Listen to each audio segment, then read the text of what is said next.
Hello everyone, it is me Vegeta T23 and welcome back to my new What If. Today we're talking about what if Saiyans and Tuffles had an agreement. Before I start, I'd like to mention that I created a Discord server for you to join. The link is in the description of this video, so if you'd like to join in and talk to me and the rest of my fans, it's there. I'd also like to mention that I created an Instagram so you can see my very uninteresting life. I mainly post OSU stuff. Now back to the video. In the last part we discussed the Tournament of Destroyers. Kakarot was extremely lucky because it started and ended with him only, not letting any other competitors in, which made Beerus ecstatic and Champa mad. They got into an altercation, however it did stop as Zeno appeared and crashed the party, berating the two destroyers for not letting him join in on observing and having fun. Kakarot and Vegeta got nervous, but proposed to make yet another tournament just for him, and Zeno liked it more than this, getting it off his chest. So basically, the two punch happy Saiyans literally saved Beerus and Champa's butts. Regardless, they give Champa his desired Earth and go back to training in Beerus' world. All of a sudden, Whis gets a call from Bulma to get the Saiyans back to Earth, and he does. They get reintroduced to future Vegeta once again, and a new foe from his timeline called Broly Black. Speaking of the devil, like summoned, Black enters their timeline through a rift and fights Kakarot. The fight is inconclusive, along with the time machine getting destroyed. Bulma then remembers the old and broken down time machine from all those years ago and begins preparing it for a trip to the future. With the recap out of the way, let's continue the what if. While Bulma is repairing the machine, Whis observes just how it works since he is interested in how mortals manage to tamper with time with only technology. This is also the time for Zeno to invite the two Saiyans he made a deal with to come over to discuss exactly that. The two have only as much time to go get some personal Saiyan clothes, since they did get braided by Beerus for that matter.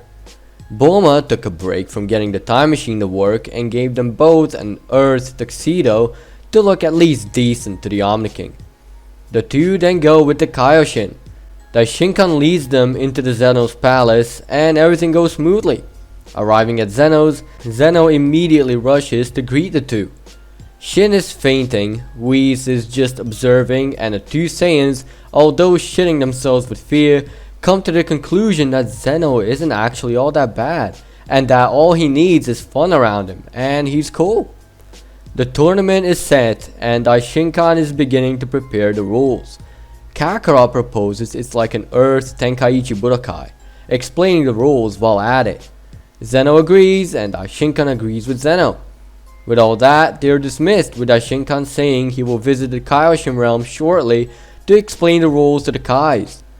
They go straight to Kaioshin realm then and there. Bulma calls Whis and tells him that the time machine is done, with Shin shitting himself even more, asking what's it about, and Whis rehearsed everything to the Kai. Not long after, Daishinkan arrives and explains the rules, and well, they have something to fight for other than Zeno's pleasure, their own universe. Seeing that they have no other choice, they agree on the said rules and Daishinkan leaves. Vegeta mentions that they have to think fast because now they have two problems on their hands, as they go straight for Earth.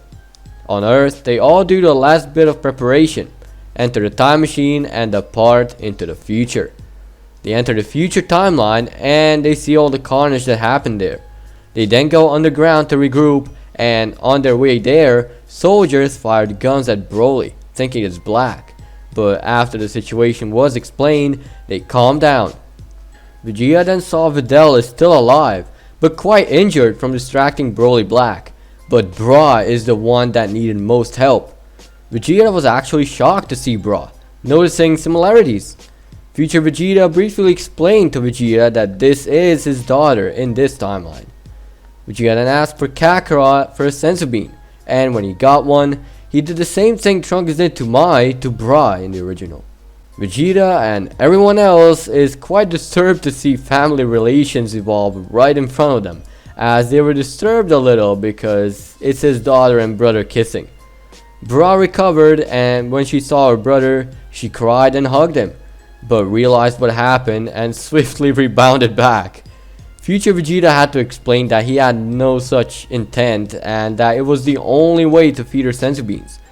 Vegeta then shouted for everyone to clear the way as he dropped a capsule which revealed an all-you-can-eat buffet for all the people in the room. Everyone enjoyed it and thanked Vegeta. From there, they had no time to waste. They had to assess Black's power, so they go to find him. They shoot a blast to signal the comeback. Black is there in a second. They share a small stare down and then begin the fight. Vegeta goes first and displays Super Saiyan Blue and starts tearing Black a new one. Black is having fun getting punched while Vegeta is just making fun of him. Black then shows him his Super Saiyan Rosé and then introduces Vegeta to the ground. Kakarot then steps up with his Super Saiyan Blue and rushes Black.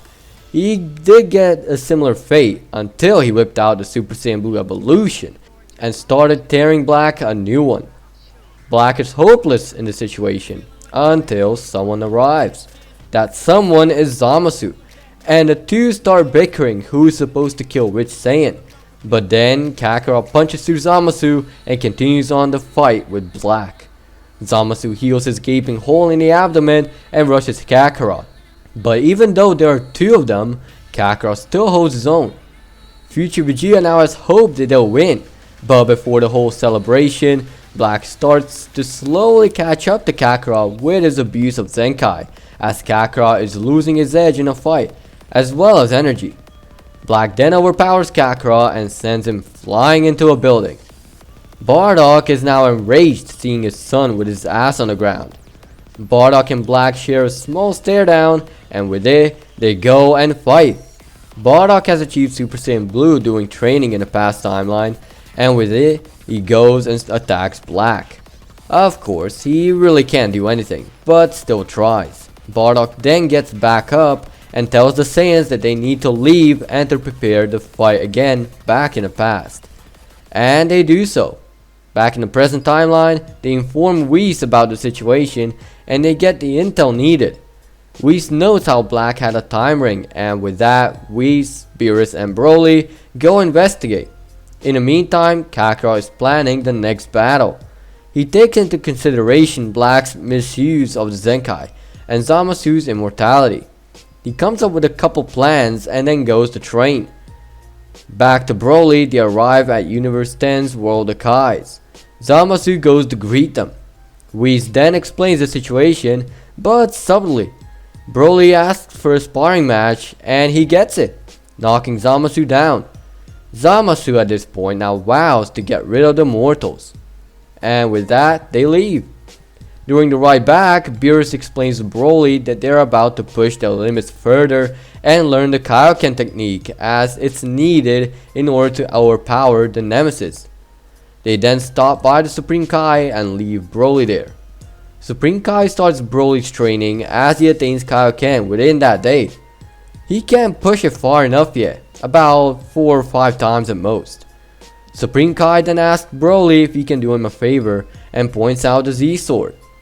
He then tells Broly how it holds great potential, but he has to pull it out first. He does so with ease and puts it to the test. Of course, they break it and the old Kai emerges. He introduces himself and his powers and proposes Broly to unleash his potential. But due to time constraints, Broly declines, and with that, Supreme Kai teleports Broly back to Beerus' world. Whis has been waiting on him to continue the training along with Kakarot and everyone else, who by then has transformed to Super Saiyan Blue Evolution along with the rest of his Saiyans.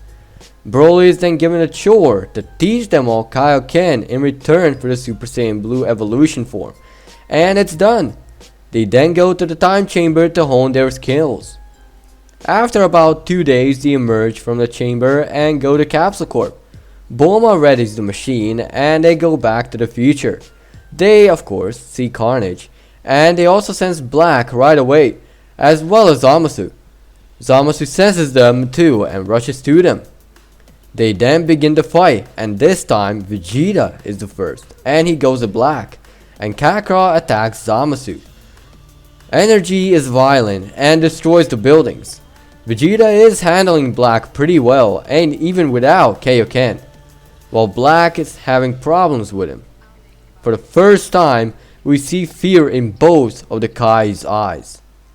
And with that, we're leaving things be for now. Thank you for watching. If you think I'm a massive Osu simp, then click dislike. But if you liked the video, hit that like button. If you'd like me to cover your idea in the near future, comment down below. And as always, peace out.